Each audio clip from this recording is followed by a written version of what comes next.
Welcome to my channel and चलिए अब बात कर लेते हैं। आज चूँकि लेट हो चुका है, बहुत ही लेट हो चुका है और मैं लेट से ही पोस्ट कर रहा हूँ। मैंने सोचा था इसमें कुछ एक्सपेरिमेंट किया जाए, हल्का सा कुछ एक्स्ट्रा चीज़ जोड़ा जाए कि जो एडिटोरियल समरी होते हैं तो उसी में मैं जोड़ना चाहता था, लेकिन फिर मैंने टाल दिया है।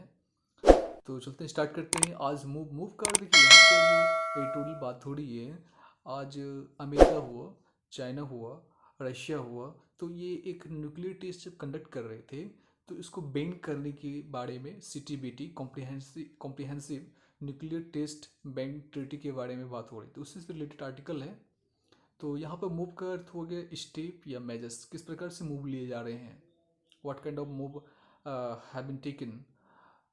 तो किस प्रकार से मूव लिए जा रहे हैं, किस प्रकार से कदम लिए जा रहे हैं, किस प्रकार से प्रयास किए जा रहे हैं, तो उसको बोलते हैं मेजर, स्टेप, मूव। रिज्यूम, अगर आप किसी भी चीज़ को रिज्यूम करते हैं तो मतलब क्या करते हैं, रिज्यूम करते हैं तो मतलब फिर से प्रारंभ करते हैं, मतलब फिर से चलाते हैं। देखिए, जैसे आप क्या करते हैं, अब रिमोट से लेकर आप कोई TV को पहले पॉज कर देते हैं, उसका फिर रिज्यूम कर लेते हैं, तो क्या करते हैं, आप फिर से चलाते हैं, फिर से शुरुआत करते हैं, फिर से प्रारंभ करते हैं। Next word is demise. Demise का अर्थ तो मृत्यु होता है डिमाइस का, लेकिन अब अंत के रूप में भी आप कर सकते हैं। तो यहाँ पे जो इस्तेमाल हुआ है इस एडिटोरियल में, अंत के रूप में इस्तेमाल हुआ है। डिमाइस मतलब हो गया अंत, किसी चीज़ का अगर अंत है या कह सकते हैं कि मृत्यु है तो उसको बोलते हैं डिमाइस। एक है इल फेटेड। इल फेटेड का अर्थ होता है वेरी अनलकी। जो CTBT है वो बहुत ही अनलकी माना जाता है क्योंकि काफ़ी फेल्योर हो रहा है, एंडिंग इन डिजास्टर। इल फेटेड का अर्थ है कोई भी चीज़ जो है अंत हो रहा है तो एक डिजास्टर के रूप में अंत हो रहा है, मतलब उसका जो अंत अच्छा नहीं हो रहा है, तो that is called ill fated. अभागा जिसको बोलते हैं, अनलकी बोलते हैं, that is very unlucky.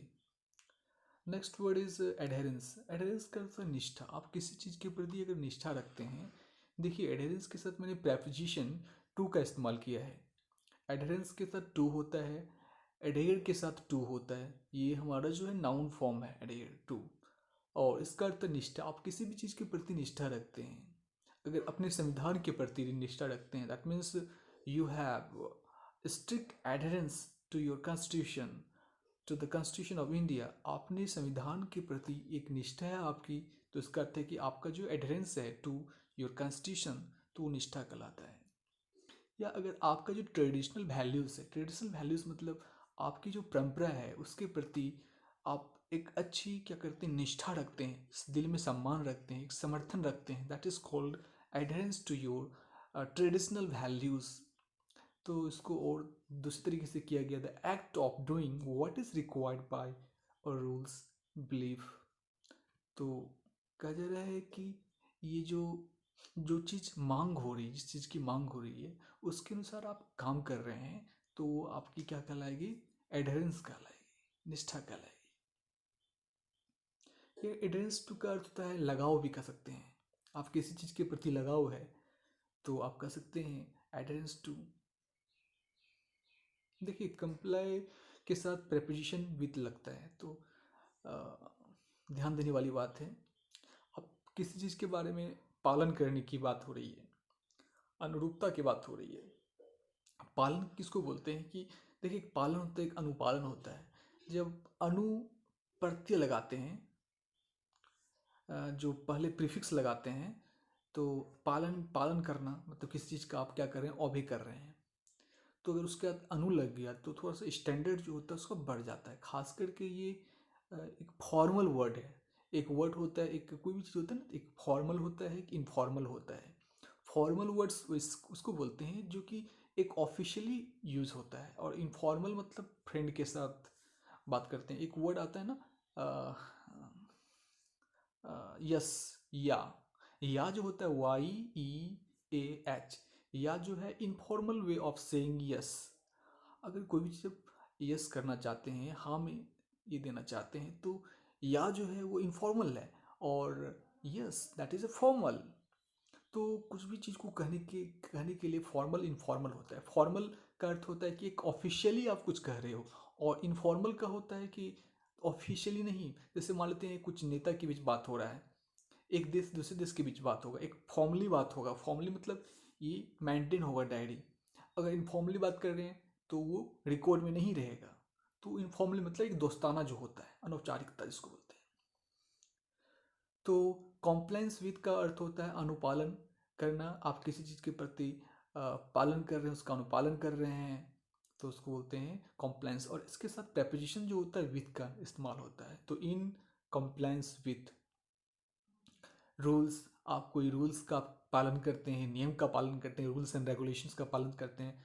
When you want to go out of your house where there is market, जहाँ मार्केट है, that means you need to you must in compliance with the rules and regulation of maintaining distance, social distance, physical distance, that is called, इसको physical distance बोलते हैं। तो आपको करना चाहिए the act of doing what you have been asked or ordered। आपको जो कहा गया आप वही करते हैं, आप उसी के अनुरूप चलते हैं, तो आप क्या कहें, कॉम्प्लायंस विथ है, मतलब उसके अनुरूप चल रहे हैं, उसका पालन कर रहे हैं, दैट इज कॉम्प्लायंस विथ। देखिए एक एल्ड का अर्थ होता है पैदावार, उपज। दो मीनिंग होते हैं एल्ड के एक मीनिंग ये होते हैं कि जब किसान जो खेतों में अनाज उगाते हैं, उस अनाज से जो निकलता है, क्या निकलता है, पैदावार निकलता है, प्रोड्यूस निकलता है। प्रोड्यूस मतलब पैदावार बोलते हैं, उपज बोलते हैं। तो ये तो समझ में आ गया एल्ड। लेकिन एक और चीज़ होता है कि लाभ, जिसको प्रॉफिट बोलते हैं। Profit made from an investment, आपने कुछ इन्वेस्टमेंट किया, उससे जो आपको लाभ प्राप्त होता है, जो प्रॉफिट प्राप्त होता है, उसको एल्ड बोलते हैं। ये यहाँ पे नाउन के रूप में इस्तेमाल हुआ है। तो दो मीनिंग हो गया, एक पैदावार वो उपज हो गया, जो कि सब जानते ही होंगे। नेक्स्ट मीनिंग जो है वो लाभ है, प्रॉफिट है। एक है इनकंसिस्टेंट। इनकंसिस्टेंट कहते हैं कि अस्थिर। आप सुने होंगे कंसिस्टेंसी, कंसिस्टेंस। कंसिस्टेंट का अर्थ होता है आप किसी भी चीज़ को एक स्थिर रूप से कर रहे हैं, मतलब रेगुलर रूप में कर रहे हैं, आपकी जो एक रिदम है वो बना हुआ है। अगर आप इनकंसिस्टेंट हैं, मतलब अस्थिर हैं, काम कुछ कर रहे हैं फिर छोड़ दिया फिर कर रहे हैं, that is called inconsistent. Next is, और next word is harbinger. Harbinger कर क्या होता है, कोई व्यक्ति जो हार्बिंगर होता है तो वो संदेश वाहक होता है, या कोई चीज़ अगर हार्बिंगर होता है तो वो सूचक होता है, किसी चीज़ का सूचना देता है, उसे एक हेराल्ड भी उस बोलते हैं। हेराल्ड न्यूज़पेपर का भी नाम है। अग्रदूत भी बोलते हैं, संदेश वाहक, सूचक, अग्रदूत। मतलब जो किसी चीज़ को, जो चीज़ होने वाला है उसकी सूचना देता है, that is called harbinger, that is called Herald. मतलब सूचना देता है, अग्रदूत।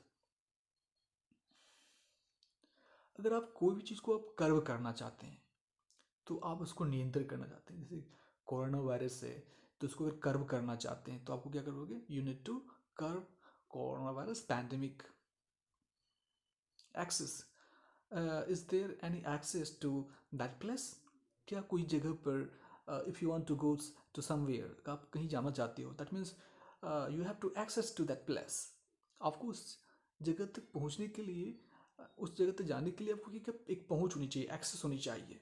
Do you have access to internet. क्या आपको एक्सेस है इंटरनेट आपके मोबाइल में या आपके लोकेलिटीज़ में। क्या आपका मोबाइल जो है वाईफाई फ्री है या नेट है, अगर है तो आप क्या करते हैं, यूर एक्सेस टू। देखिए मोराटोरियम का अर्थ है पाबंदी, रोक, प्रतिबंध। आप किसी चीज़ पर प्रतिबंध लगा देते हैं, that means you are going to, उस चीज़ को आप क्या कर रहे हैं, रेस्ट्रिक्ट कर रहे हैं, restrictions, you are putting restrictions of something. तो आप किसी चीज़ पे रेस्ट्रिक्शंस कर रहे हैं, प्रतिबंध लगा रहे हैं, रोक लगा रहे हैं। एक वर्ड है कॉन्ट्रोवर्शियल, जो कि काफ़ी विवादास्पद होता है। विवादास्पद कहने का अर्थ है कि जो काफ़ी विवाद में रहता है। मतलब होता है कुछ चीज़ जो काफ़ी इसमें ऐसा चीज़ हो गया जिसमें आप क्या करते हैं, कुछ ना कुछ विवाद होना ही है, आप कुछ बोल दिए तो विवाद होगा ही होगा। तो कुछ ऐसी चीज़ होते हैं, कुछ ऐसे मैटर होते हैं जो विवादास्पद होते हैं, झगड़ा लड़ाई होगा ही होगा। आप उस बात को बोल दीजिए तो वो क्या होगा, झगड़ा लड़ाई होगा ही। some matters are controversial, contentious। कुछ मैटर्स क्या होते हैं, कॉन्टेंसेस होते हैं। तो जैसे सीटीबीटी जो है ना, कॉम्प्रिहेंसिव न्यूक्लियर टेस्ट बीन 32 है, एक कॉन्टेंसेस है, मतलब एक विवादास्पद है, कई सारे विवाद है इसमें। अब देखिए, एक न्यूक्लियर डेटरेंस का अर्थ क्या होता है। देखिए, एक तो निवारक होता है, डेटरेंट मतलब होता है निवारक, जो किसी चीज़ को हल कर सकता है, निवारक, जैसे दर्द निवारक गोलियां होती है, डेटरेंट। लेकिन यहाँ पर वही वो नहीं है। सेकंड मीनिंग जो है इसका पॉलिटिक्स से रिलेटेड है। देखिए, न्यूक्लियर, न्यूक्लियर तो आप समझते होंगे परमाणु से रिलेटेड होता है, नाप की। पॉलिटिकल्स में इसका ये मीनिंग क्या है, इसका policy of developing of military power so that other countries will not attack your country. कह रहे कि पॉलिटिक्स में एक सब बात, न्यूक्लियर डेटरेंस का अर्थ, इन डेटरेंस का अर्थ क्या होता है, न्यूक्लियर इसलिए लगाया ताकि आप क्लियर, आपकी अंडरस्टैंडिंग हो कि इस प्रकार का पॉलिसी डेवलप करना, इस प्रकार का नीति बनाना, का विकास करना,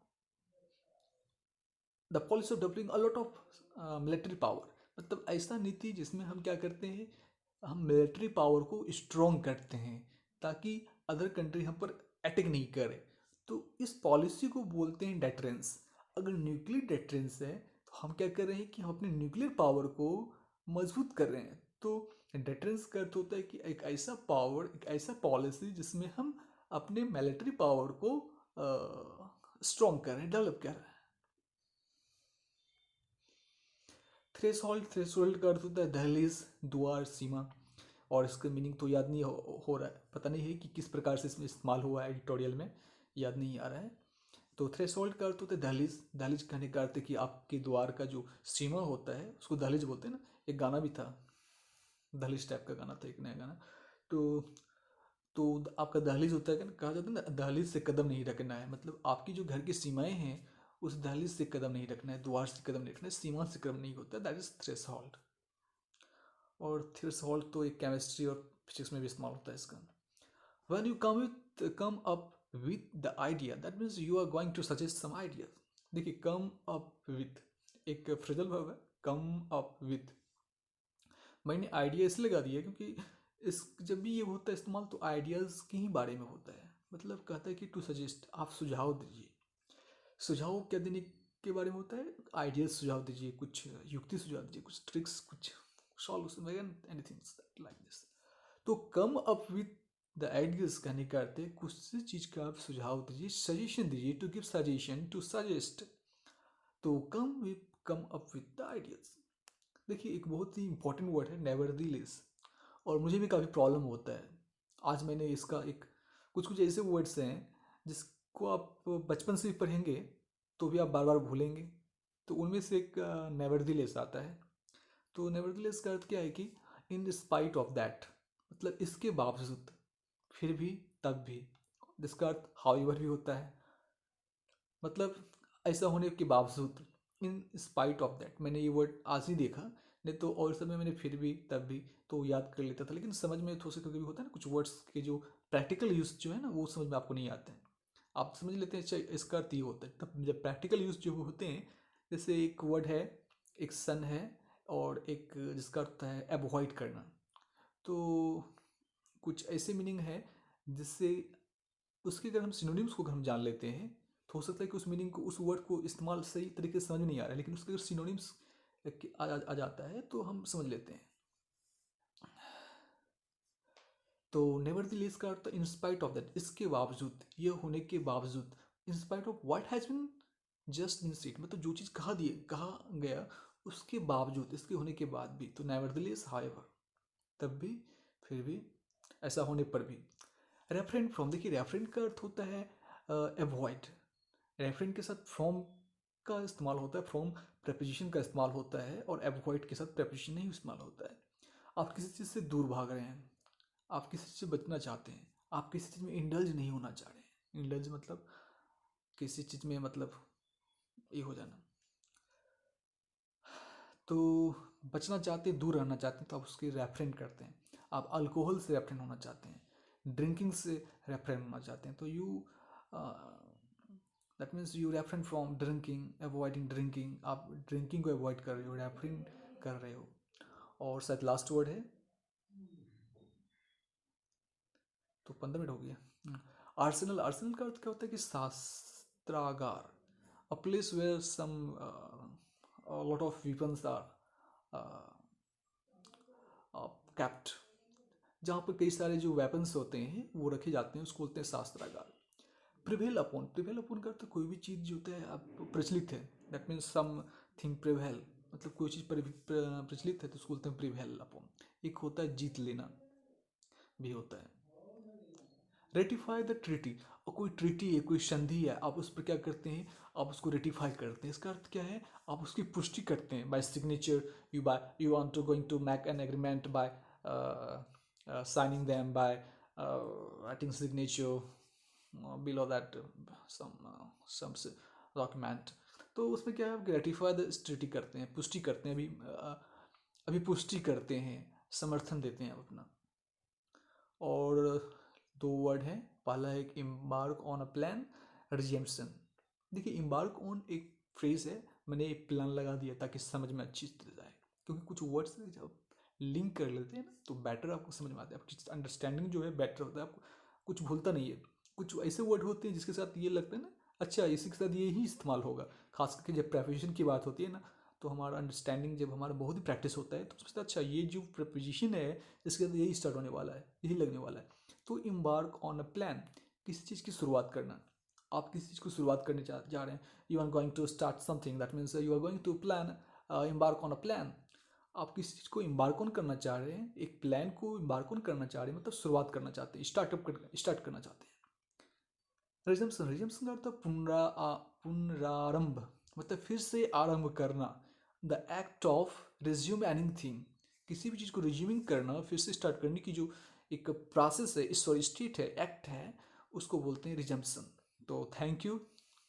15 मिनट की वीडियोज़ हैं, और वीडियोज़ अगर अच्छा लगा हो तो आप लाइक कर दीजिएगा और सब्सक्राइब कर सकते हैं अगर आपको अच्छा लगेगा कि हाँ और सारे वीडियोस मेरे चैनल में आ जाए। क्योंकि अगर मान लेते हैं आप सोचिएगा सब्सक्राइब नहीं करेंगे, देख लेंगे, तो होगा कि आप भूल जाइएगा, हो सकता है आपकी अपॉर्चुनिटी जो है मिस हो जाएंगे। चूँकि मैं I am not a teacher, but yes I have served as a teacher, but online के रूप में मैं एक टीचर के रूप में नहीं हूँ, बस जस्ट योर फ्रेंड। तो कोशिश तो होगी कि मैं अच्छा से अच्छा करूँ। Thank you.